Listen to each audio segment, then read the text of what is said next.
ತೆಂಗಿನ ನಾರಿನ ಹಸ್ಕ್ ಅಂತ ಹೇಳ್ತಾರೆ. ಇಲ್ಲಿ ಬರೀ ನೀರಲ್ಲೇ ಹಾಕಿ ನಾನು ನೀರಲ್ಲೇ ಬೆಳೆಸ್ಬೋದು. ಎಲ್ಲಿ ಬಿಸಿಲಿದೆ ಅದನ್ನ ನೋಡಿ ಅಡ್ಜಸ್ಟ್ಮೆಂಟ್ ಮಾಡಿ ಈ ರೀತಿ ಒಂದು ಸೆಟಪ್ ಮಾಡ್ಕೊಳ್ಳೋದ್ರಿಂದ ನಿಮ್ಗೆ ಮನೆ ಕೆಳಗಡೆ ಕೂಡ temperature is very low. So ಇದು ನೋಡ್ತಾ ಇರೋದು ನೀವು ನೆಟ್ ಹೌಸ್. ಈ ನೆಟ್ ಹೌಸ್ ಅಲ್ಲಿ ಬೆಂಗಳೂರು ಅಂತ ಟೆಂಪರೇಚರ್. ಸೊ ನೀವೇನೇ ಕೃಷಿ ಮಾಡಬೇಕಾದ್ರೂ ನೀವು ಯಾವ ಕ್ರಾಪ್ನ ಬೆಳೆಸ್ತಾ ಇದ್ದೀರಾ ಮತ್ತು ಆ ಕ್ರಾಪ್ಗೆ ಬೇಕಾಗಿರುವಂಥ ಟೆಂಪ್ರೇಚರ್ ಏನು, ಎಷ್ಟು ಟೈಮ್ವರೆಗೂ ಅದಕ್ಕೆ ಸನ್ಲೈಟ್ ಬೇಕು, ಎಷ್ಟು ಟೈಮ್ವರೆಗೂ ಅದಕ್ಕೆ ರಾತ್ರಿದು ಸನ್ ಬೇಕು, ಆ ರೀತಿ ಯೋಚನೆ ಮಾಡಿದರೆ ನೀವು ಬೆಳೆಸೋದು. ಸೊ ಬೆಂಗಳೂರು ಅಂತ ಜಾಗದಲ್ಲಿ ಎಲ್ಲಿ ತುಂಬ ತೀರಾ ಬಿಸಿಲಿಲ್ಲ, ಈ ಥರ ಜಾಗದಲ್ಲಿ ನಾವು ನೆಟ್ ಹೌಸಲ್ಲಿ ಕಮ್ಮಿ ಖರ್ಚಲ್ಲಿ ಮಾಡ್ಬೋದು. ಇದು ನೆಟ್ ಹೌಸ್.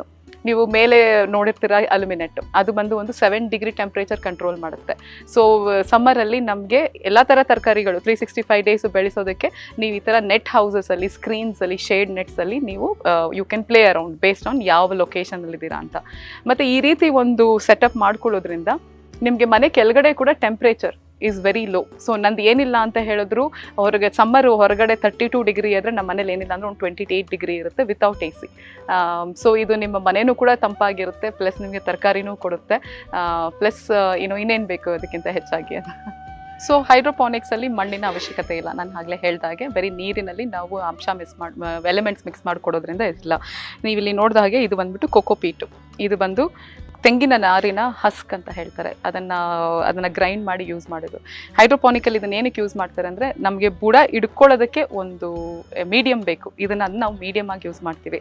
ಮತ್ತು ಮಾಯಿಶ್ಚರ್ ಇದರಲ್ಲಿ ಇರಬೇಕು. ನಾವು ಹಿಂಡಿದ್ರೆ ಇದರಲ್ಲಿ ಜಾಸ್ತಿ ನೀರು ಹಿಡ್ಕೊಳ್ಳಲ್ಲ, ಮತ್ತು ತುಂಬ ಬೇಗ ಡ್ರೈಯೂ ಆಗಲ್ಲ. ಅದರಿಂದ ನಾವು ಕೊಡೋ ನ್ಯೂಟ್ರಿಷನ್ ಬಂದು ಅದಕ್ಕೆ ನಾವು ಕಾಸು ಹಾಕಿ ನ್ಯೂಟ್ರಿಷನ್ ಮಾಡೋದ್ರಿಂದ ಅದು ಸೇವ್ ಆಗಬಾರ್ದು, ಲೀಚ್ ಆಗಬಾರ್ದು, ವೇಸ್ಟ್ ಆಗೋಗ್ಬಾರ್ದು ಅಂತ ನಾವು ಈ ಥರ ಒಂದು ಮೀಡಿಯಮ್ನ ಯೂಸ್ ಮಾಡ್ತೀವಿ ಕೊಕೋಪೀಟಲ್ಲಿ. ಮತ್ತು ಹೈಡ್ರೋಪಾನಿಕಲ್ಲಿ ವಿಶೇಷ ಏನಂತ ಹೇಳಿದ್ರೆ ನೀವು ತುಂಬ ರೀಸೈಕಲ್ಡ್ ಐಟಮ್ಸ್ನ ಯೂಸ್ ಮಾಡಿ ನೀವು ಬೆಳವಣಿಗೆ ಮಾಡ್ಬೋದು. ಇವಾಗ ಇಲ್ಲಿ ನೋಡ್ತಾ ಇರೋದು ನೀವು PVC ಪೈಪು. ಇದು ಒಂದು 6 ಇಂಚ್ ಡಯಾಮೀಟರ್ PVC ಪೈಪ್. 2 ಕಡೆ ಕ್ಯಾಪ್ ಹಾಕಿ ಇಲ್ಲಿ ಹೋಲ್ ಮಾಡಿದ್ದೀನಿ. ಇಲ್ಲಿ ಬರೀ ನೀರಲ್ಲೇ ಹಾಕಿ ನಾನು ನೀರಲ್ಲೇ ಬೆಳೆಸ್ಬೋದು. ಬಟ್ ನೀರಲ್ಲಿ ಹಾಕೋದ್ರಿಂದ ನೀರು ವೇಸ್ಟ್ ಆಗುತ್ತೆ ಮತ್ತು ಕ್ಲೀನ್ ಮಾಡೋದೆಲ್ಲ ಒಂದು ಗೋಜು ಅಂತ ಹೇಳಿಬಿಟ್ಟು ಇದರಲ್ಲಿ ನಾನು ಕೋಕೋಪೀಟ್ ಹಾಕಿ ಈ ಥರ ಹಲವಾರು ಮೆಣಸಿನ್ಕಾಯಿ ಇದೆ, ಜುಕಿನಿ ಇದೆ, ಟೊಮೆಟೊ ಇದೆ, ಫರ್ನ್ಸ್ ಇದೆ, ಲೆಟಸಸ್ ಇದೆ. ಈ ಥರ ಇದು ಬರೀ ಒಂದು 5 ಅಡಿಯಿಂದ ಇದು ಒಂದು 10 ಅಡಿ ಇರ್ಬೋದು ಒಂದು PVC ಪೈಪ್. ಸೊ ಇಷ್ಟು ನೀವು ಬೆಳೆಸ್ಕೊಬೋದು ಇದರಲ್ಲಿ. ಮತ್ತು ಇಲ್ಲಿ ನೋಡ್ತಿದ್ದೀರೋ ಹಳೆ ಪೇಂಟ್ ಬಕೆಟ್ಗಳಿಗೂ ಕೂಡ ಇದನ್ನು ನಾನು 8 ವರ್ಷದಲ್ಲಿ ಸ್ಟಾರ್ಟ್ ಮಾಡಿದಾಗ ಹಾಕಿದ್ದು. ಇವತ್ತವರೆಗೂ ನಾನು ಚೇಂಜ್ ಮಾಡೋ ಅವಶ್ಯಕತೆ ಇಲ್ಲ. ಫಸ್ಟ್ ತಂದು ಎಲ್ಲ ಕ್ಲೀನ್ ಮಾಡಿ ಡಿಸ್ಟಿಲೈಸ್ ಮಾಡಿ ಇದ್ರ ಕೆಳಗಡೆ ಒಂದು ನೆಟ್ ಥರ ಒಂದು ಕಾಯರ್ ಏನಾದರೂ ಹಾಕಿಟ್ರೆ ಮತ್ತೆ ಅದನ್ನು ಡ್ರಿಪ್ ಇರಿಗೇಷನ್ ಮಾಡೋ ಹಾಗೆ ಯೂಸ್ ಮಾಡಿದ್ರೆ ಇದು ನಿಮ್ಮ ವಾಟರು ರಿಯೂಸ್ ಆಗುತ್ತೆ, ಮತ್ತು ನಾವು ಸಸ್ಟೈನಬಲ್ ಪ್ರಾಕ್ಟೀಸಸ್ಸು ಕೂಡ ಬರುತ್ತೆ. ಇದು 10 ಟೇಬಲ್ ಇರ್ಬೋದು. ಸೊ 10 ಟೇಬಲಲ್ಲಿ ನಾನು 2 ರೋ ಹಾಕ್ಕೊಳ್ತಾ ಇದ್ದೀನಿ, ಆಯಿತಾ. ಸೊ ಇಲ್ಲಿ ನೀವು ನೋಡ್ತಾ ಇರೋದ್ರೆ 1 ಟೇಬಲಲ್ಲಿ ಏನಿಲ್ಲ ಅಂದರೂ ಮಿನಿಮಮ್ 10 ಬಕೆಟ್ ಇದೆ. ಸೊ 10 ವೆರೈಟಿ ವೆಜಿಟೇಬಲ್ಸು ನಿಮಗೆ ಬರೀ ಇದು ಒಂದು 5 ಫೀಟಿಂದ 5 ಫೀಟ್ ಜಾಗದಲ್ಲಿ ನಿಮಗೆ 10 ವೆರೈಟಿ ಅಷ್ಟು ಇದು ಬಂದಿದೆ. ಸ್ಪೇಸಿಂಗ್ ಹೆಂಗೆ ಮಾಡಿದ್ದೀವಿ ಅಂತ ಹೇಳಿದ್ರೆ ಕ್ರೀಪರ್ ಇದ್ರೆ ನೀವು ಮಲ್ಟಿ ಲೇಯರಲ್ಲಿ ಹೆಂಗೆ ಮಾಡ್ತಿರೋ ಹಾಗೆ ಇಲ್ಲಿ ಕ್ರೀಪರ್ ಇದ್ರೆ 1-2 ಕ್ರೀಪರ್ ಬಿಟ್ಟು ಬೇರೆ ಏನು ಹಾಕೋದಿಲ್ಲ. ಬರೀ ಬುಷ್ ಇದ್ರೆ ಒಂದು ಕಡೆ ಬುಷ್ ಕಡೆ ಹಾಕ್ತೀವಿ. ಸೊ ಎಲ್ಲಿ ಬಿಸಿಲಿದೆ ಅದನ್ನ ನೋಡಿ ಅಡ್ಜಸ್ಟ್ಮೆಂಟ್ ಮಾಡಿ. ಇಟ್ ಈಸ್ ಲೈಕ್ ನಾವು ಹೆಂಗೆ ಮನೇಲಿ ವಾಸ್ತು ಮಾಡ್ತಿರೋ ಗಿಡಗಳದ್ದು ಅದೇ ಥರ ಅದಕ್ಕೆ ವಾಸ್ತು, ಎಷ್ಟೊತ್ತಿಗೆ ಸನ್ ಬೇಕು, ಯಾವ ಸೈಡ್ ಫೇಸ್ ಆಗಬೇಕು ಅದನ್ನು ನೋಡಿ ನಾವು ಮಾಡಿರ್ತೀವಿ ಅಷ್ಟೇ. ತುಂಬ ಜನ ಹೆಲ್ಪ್ ಮಾಡಿದ್ರು, ತುಂಬ ಜನ ಇಂದ ಪ್ರೋತ್ಸಾಹ ಮಾಡಿದ್ರು.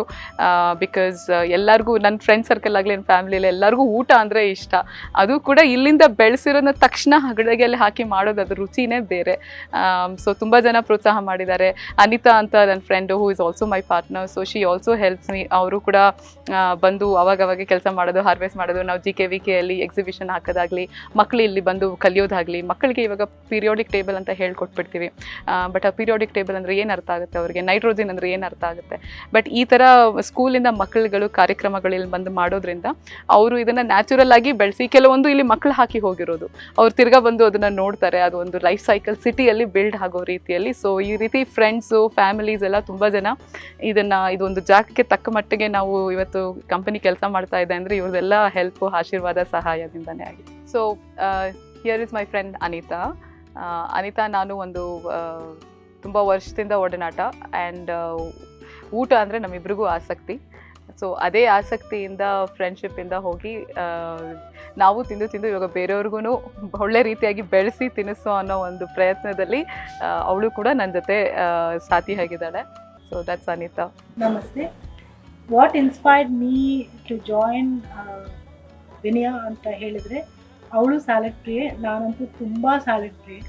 ಸೊ ಅವಳು ಹಾಕಿರೋ ಐಡಿಯಾ ನಾನು ಬಂದು ಇನಿಷಿಯಲಿ ನೋಡೋಕ್ಕಾಗಿರಲಿಲ್ಲ, ಬಟ್ ಬಂದು ಆ ಸೆಟಪ್ ಆದಮೇಲೆ ಬಂದು ನೋಡಿದ್ರೆ ಇಟ್ ವಾಸ್ ಲೈಕ್ ಆಸಮ್. ಹೆಂಗೆ ಅಂತಂದರೆ ಇಲ್ಲೇ ಬೆಳೆಸ್ಕೊಂಡು ನಾವು ಹಿಂಗೆ ತಿನ್ಬೋದಾ, ಇಷ್ಟು ಚಿಕ್ಕ ಜಾಗದಲ್ಲೂ ಇಷ್ಟು ಚೆನ್ನಾಗಿ ಮಾಡ್ಬೋದಾ ಅಂತ ಒಂದು ಇನ್ಸ್ಪಿರೇಷನ್ ಥರ ಬಂತು. ಆ ಇನ್ಸ್ಪಿರೇಷನ್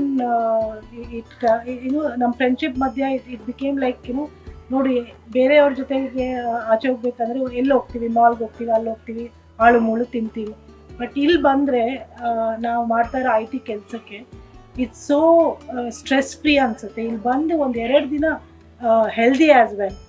ಆ್ಯಂಡ್ ಇವಳು ಸೂಪರಾಗಿ ಸ್ಯಾಲಡ್ಸ್ ಮಾಡ್ತಾಳೆ, ಸ್ಯಾಲಡ್ ಸಾಸಸ್ ಎಲ್ಲ ಮಾಡ್ತಾಳೆ.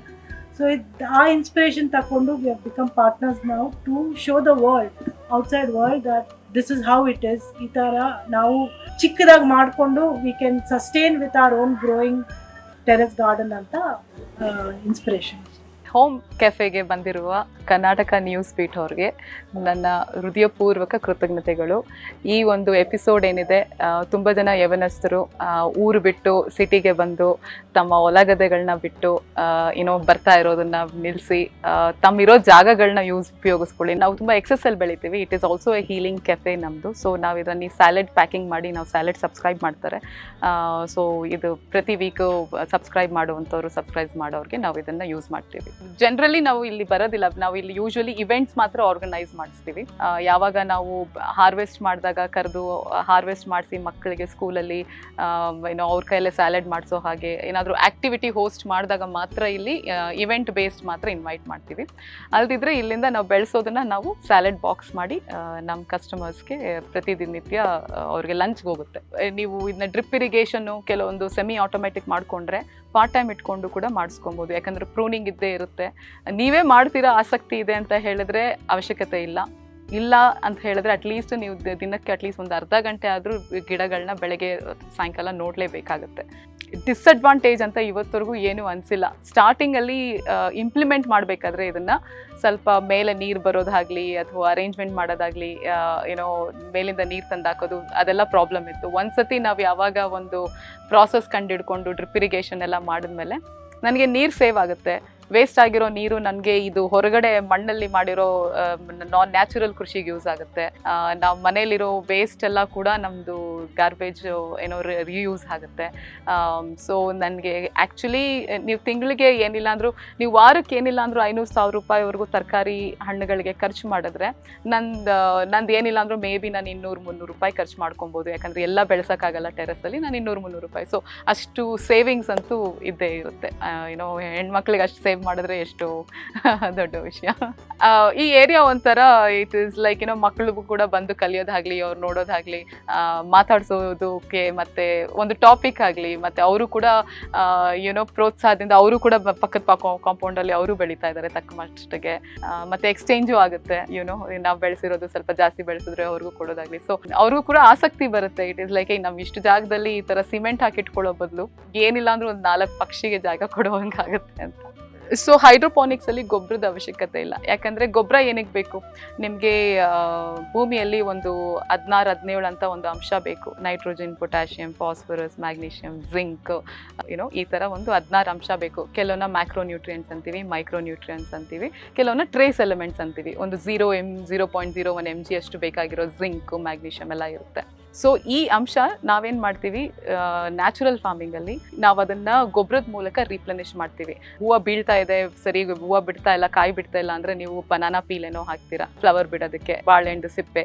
ಸೊ ಅದು ಫಾಸ್ಫರಸ್ ಅಥವಾ ಪೊಟ್ಯಾಷಿಯಂ ಏನು ಕಂಟೆಂಟ್ ಇದೆ ಅದನ್ನ ಎಕ್ಸ್ಚೇಂಜ್ ಮಾಡುತ್ತೆ. ಇದರಲ್ಲಿ ಏನಾಗುತ್ತೆ ಹೈಡ್ರೋಪಾನಿಕ್ಸಲ್ಲಿ ಅಂತ ಹೇಳಿದ್ರೆ, ಅದೇ ರೀತಿಯಾದ ನಿಮಗೆ ಪೌಡರ್ ಮೂಲಕ ಸಿಗುತ್ತೆ. ಸೊ ಕ್ಯಾಲ್ಶಿಯಂ ಆಗಲಿ, ನೈಟ್ರೇಟ್ ಆಗಲಿ, ಪೊಟ್ಯಾಷಿಯಂ ಆಗಲಿ, ಮ್ಯಾಗ್ನೀಷಿಯಂ ಆಗಲಿ, ಈ ಥರ ನಿಮಗೆ ಇದರಲ್ಲಿ ಸಿಗುತ್ತೆ. ಅದಕ್ಕೆ ನಾವು ಸಾಲ್ಟ್ಸ್ ಅಂತ ಕರಿತೀವಿ. ಗೊತ್ತಿಲ್ದಿರೋರು ಕೆಮಿಕಲ್ಸ್ ಅಂತ ಕರೀತಾರೆ. But there is a confusion in the market, ಇದು ಕೆಮಿಕಲ್ ಅಂತ. ಬಟ್ ನೀವು ಯೋಚನೆ ಮಾಡಿ, ಈ ಕ್ಯಾಲ್ಶಿಯಂ ಆಗಲಿ, ನೈಟ್ರೇಟ್ ಆಗಲಿ, ಈ ಸಾಲ್ಟ್ಸ್ ಆಗಲಿ ಮನುಷ್ಯ ಪ್ರೊಡ್ಯೂಸ್ ಮಾಡೋಕ್ಕಾಗೋದಿಲ್ಲ. ಇದೆಲ್ಲ ವ್ಯಾಲ್ಕೊನೋಯಿಂದ ಆಗಲಿ ಅಥವಾ ಸಿ ರೆಸಿಡ್ಯೂಸ್, ಅಥವಾ ರೆಸಿಡ್ಯೂಸಿಂದ ಬರುವಂಥದ್ದು. ಇದೇನಾಗುತ್ತೆ, ಲ್ಯಾಬ್ಸ್ಗೆ ಹೋಗುತ್ತೆ ಕ್ರಿಸ್ಟಲೈಸೇಷನ್ಗೆ. ಕ್ರಿಸ್ಟಲೈಸೇಷನ್ಗೆ ಹೋದರೆ ಸೊ ನನಗೆ ಕ್ಯಾಲ್ಶಿಯಂ ನೈಟ್ರೇಟ್ ಇಂದ ಕ್ಯಾಲ್ಶಿಯಂ ಮಾತ್ರ ಬೇಕು ಅಂತ ಹೇಳಿದ್ರೆ ಅದು ಲ್ಯಾಬಲ್ ಮಾತ್ರ ತೆಗಿಯೋಕ್ಕಾಗೋದು. ಸೊ ಆ ಕನ್ಫ್ಯೂಷನಿಂದ ಜನ ಹೈಡ್ರೋಪಾನಿಕ್ಸ್ನ ಕೆಮಿಕಲ್ ಅಂತ ಅನ್ಕೊಂತಾರೆ. ಬಟ್ ಇದು ಕ್ಯಾಲ್ಶಿಯಂ ನೈಟ್ರೇಟ್ ಪೊಟ್ಯಾಷಿಯಂ ಬಂದು ನಮ್ಮ ಆಹಾರ ಹೇಗೆ ರೈಸು ರಾಗಿ ಮಿಲೆಟ್ಸು ಗಿಡಕ್ಕೆ ಆಹಾರ ನೈಟ್ರೋಜನ್ ಫಾಸ್ಫೇಟ್ ಇದು ಸಾಲ್ಟ್ ಮೂಲಕ ಹೋಗುವಂಥದ್ದು.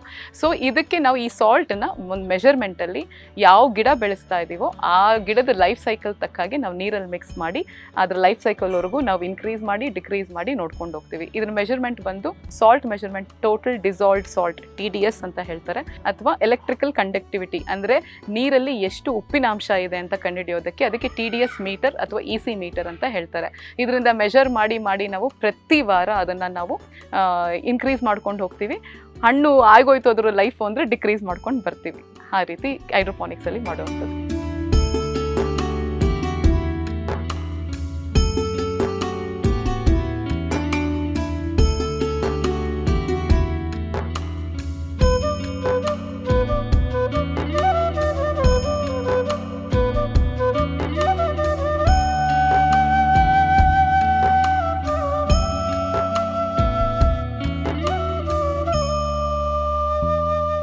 ಆಗಲೇ ಹೇಳ್ದ ಹಾಗೆ ನನ್ನ ಹಿಂದೆ ಇರೋ ಟ್ಯಾಂಕು ಇದು 250 ಲೀಟರ್ ಕೆಪಾಸಿಟಿ ಇರೋ ಟ್ಯಾಂಕು. ಇದನ್ನು ನಾವು 2 ದಿವಸಕ್ಕೆ ಒಂದ್ಸತಿ ಚೇಂಜ್ ಮಾಡ್ತೀವಿ.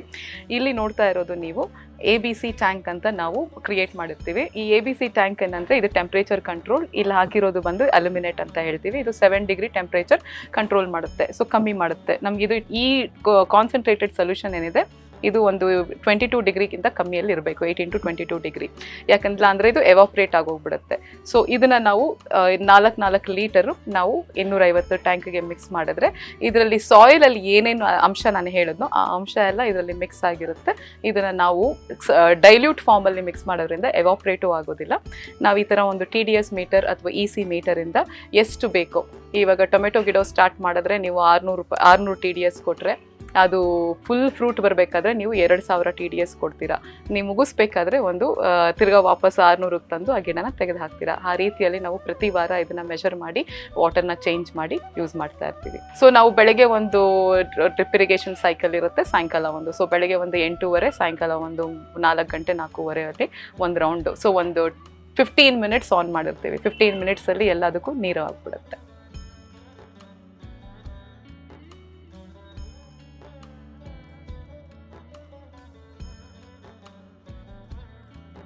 ಇದು ನನ್ನ ಪುಟ್ಟ ಪ್ರಪಂಚ, ಹೆವೆನ್ ಆನ್ ಮೈ ಅರ್ತ್. ಇದು ಒಂದು 500 ಸ್ಕ್ವೇರ್ ಫೀಟ್ ಇರೋ ನೆಟ್ ಹೌಸು ಪಾಲಿ ಹೌಸ್ಗೂ ಡಿಫ್ರೆನ್ಸ್ ಇದೆ. ಪಾಲಿ ಹೌಸ್ಗೆ ಪಾಲಿಫಿಲಮ್ ಯೂಸ್ ಮಾಡ್ತಾರೆ, ಇದರಲ್ಲಿ ನೆಟ್ ಹೌಸು. ಸೊ ಈ ನೆಟ್ ಹೌಸಲ್ಲಿ ಒಂದು ಅಟ್ಲೀಸ್ಟ್ ಒಂದು ವೆರೈಟೀಸ್ ಆಫ್ ವೆಜಿಟೇಬಲ್ಸು ಮನೆಗೆ ಬೇಕಾಗಿರೋದು ಮತ್ತು ನಮ್ಮ ಕಸ್ಟಮರ್ಸ್ಗೆ ಬೇಕಾಗಿರೋ ಸ್ಯಾಲೆಡ್ ಅಂಥದ್ದು. ಸೊ ಲೆಟಸಸ್ಸಲ್ಲಿ ಒಂದು 5-6 ವೆರೈಟಿ, ಹರ್ಬ್ಸಲ್ಲಿ ಒಂದು 2-3 ವೆರೈಟಿ, ಲೆಮನ್ ಗ್ರಾಸು ಮತ್ತು ರೋಸ್ಮೆರಿ, ಕರ್ಬೇವಿನ ಸೊಪ್ಪು ಕೂಡ ಹೈಡ್ರೋಪಾನಿಕ್ಸಲ್ಲಿ ಬೆಳೆಸಿದೆ. ಸೊ ಒಂದು ಲೀಫಿ ಗ್ರೀನ್ಸ್ ವೆರೈಟೀಸು, ಒಂದು ಪಾಸ್ಲೆ, ನೀವು ಕೊತ್ತಂಬರಿ ಫ್ಯಾಮಿಲಿಯಲ್ಲಿ ಬರೋ ಕೊರಿಯಾಂಡ್ರಲ್ಲಿ ಬರೋ US ಅಲ್ಲೆಲ್ಲ ಪಾಸ್ಲೆ ಯೂಸ್ ಮಾಡ್ತಾರೆ, ಕರ್ಲಿ ಲೀಫ್ ಪಾಸ್ಲೆ ಮತ್ತು ಫ್ಲ್ಯಾಟ್ ಲೀಫ್ ಪಾಸ್ಲೆ ಅದು ಕೂಡ ಇದೆ.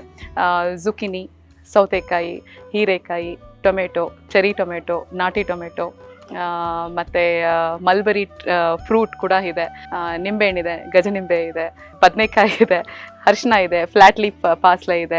ಈ ಥರ ಹಲವಾರು ರೀತಿ ವೆಜಿಟೇಬಲ್ಸು ಸೀಸನ್ಸ್ ಮೂಲಕ ಚೇಂಜ್ ಆಗ್ತಾನೆ ಇರುತ್ತೆ. ಬಟ್ ಎಲ್ಲ ಥರ ತರಕಾರಿಗಳು ಇಲ್ಲಿ 500 ಸ್ಕ್ವೇರ್ ಫೀಟಲ್ಲಿ ನೀವು ಬೆಳೆಸ್ಬೋದು.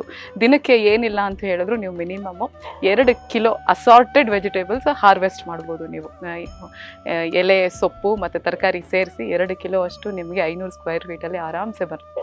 ಈ ಥರ ಮಾಡಿರ್ಬೋದು ಅಂದರೆ ನಿಮ್ಮ ಇರೋ ಎಕರೆ ಅಥವಾ 1/4 ಎಕರೆ ಇದ್ರೂ ಕೂಡ ಎಷ್ಟು ಚೆನ್ನಾಗಿ ಉಪಯೋಗ ಆಗುತ್ತೆ ಅನ್ನೋದನ್ನು ಈ ಒಂದು ಎಪಿಸೋಡ್ ಮೂಲಕ ತೋರಿಸ್ಕೊಡೋದಕ್ಕೆ ನನಗೆ ಒಂದು ಅವಕಾಶ ಮಾಡಿಕೊಟ್ಟಿದ್ದಕ್ಕಾಗಿ ಮತ್ತೊಮ್ಮೆ ತುಂಬ ಕೃತಜ್ಞತೆಗಳು. Thank you very much. ನಮಸ್ತೆ. ಕರ್ನಾಟಕ ನ್ಯೂಸ್ ಬೀಟ್ ಫಾಲೋ ಮಾಡಿ, ಸಬ್ಸ್ಕ್ರೈಬ್ ಮಾಡಿ.